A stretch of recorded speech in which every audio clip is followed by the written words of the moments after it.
بسم الله، الحمد لله، والصلاة والسلام على رسول الله وعلى آله وصحبه ومن والاه ومن استنى بسنته واقتفى أثره واهتدى بهداه، وبعد. وما توفيقي إلا بالله، عليه توكلت وإليه أنيب. الحمد لله الذي بنعمته تتم الصالحات، بفضل من الله عز وجل وعونه.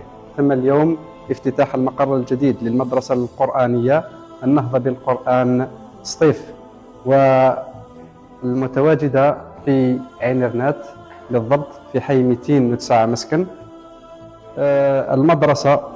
هذه المدرسة التي كانت مجرد فكرة تجسدت على أرض الواقع لتكون بما عليه الآن.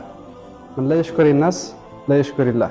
أولا، الشكر الموصول لكل القائمين على هذه المدرسة، بصغيرة أو كبيرة، من قريب أو من بعيد، ولو بكلمة طيبة. ثانيا، طلبتنا الأعزاء، أود أن أهنئكم بالخيرية التي بشرنا بها رسولنا الكريم عليه أفضل الصلاة وأزكى التسليم، حينما قال: خيركم من تعلم القرآن وعلمه. فبارك الله فيكم. واصلوا على هذا المنوال أو على هذا الدرب.